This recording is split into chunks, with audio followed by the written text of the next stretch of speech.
So Representative Davis, 5 minutes. There we go. Thanks so much, Mr. Chair, and to the witnesses that are here today. I want to direct my first question to Mr. Cisneros. In my district, the 1st Congressional District, there are many rural communities. Recently, school administrators have shared with me their concerns about the criteria for maintaining JROTC instructors. In rural areas in North Carolina, there's clearly student interest in JROTC programs, participating and engaging. However, we're experiencing challenges recruiting instructors. So what are your thoughts on how we can engage in rural communities?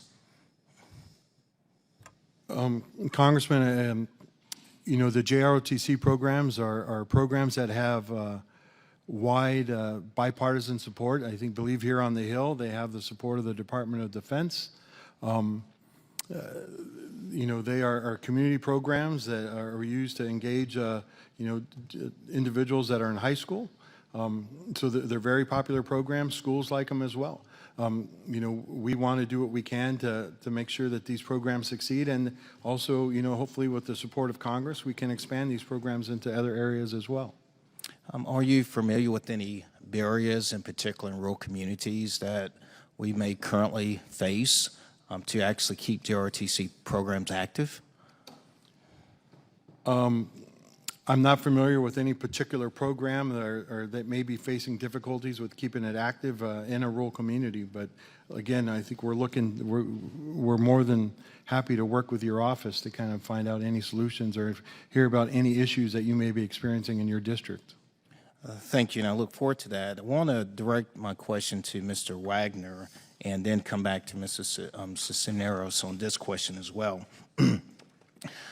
I'm actually a proud former assistant professor of aerospace studies at Detachment 600, served as the Commandant of Cadets at the time, and at East Carolina University. I'm so proud to represent Elizabeth City State University, which is an HBCU.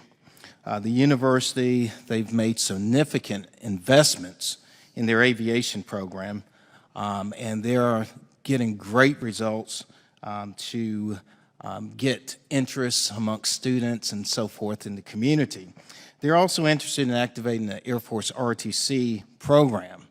I understand there's one HBCU in the nation, that's actually viable.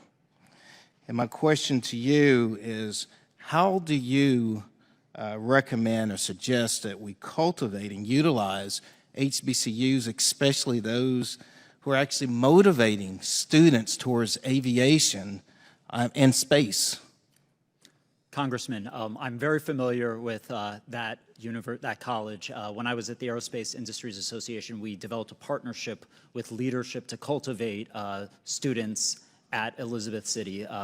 And one of the things and the challenges that we've seen is that we need a better partnership with the American people, but also through their elected representatives, to get the word out for what we're doing to encourage ROTC, but specifically at HBCUs. You know, the Air Force has a program where if you are a freshman in an HBCU, you meet our 2.5 minimum GPA, you meet our medical accession standards, and you can pass our PT test, you can get a full scholarship for the next 3 years, including a $10,000 housing allowance. But let me ask this question.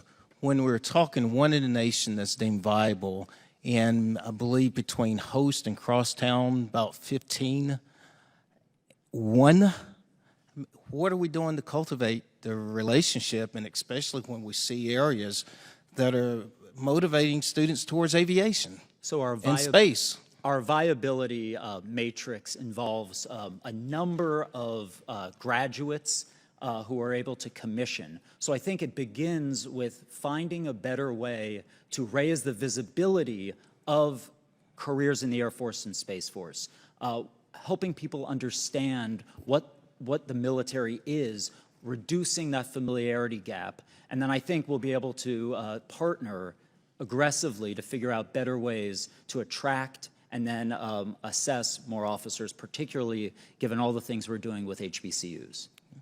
And Mr. Chair, could Mrs. Cisneros give a brief response? Thank you. We definitely support, our partnerships and relationships at our HBCUs with amongst all the services and OSD.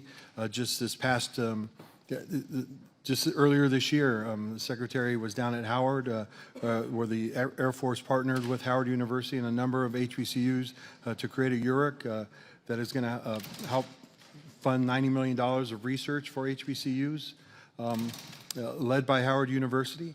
That's going to really help raise the level of research and development that's done at those universities and help hopefully raise them up to R1 status.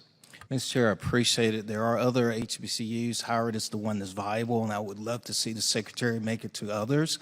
But thank you, and I yield back. Thank you. 5 minutes.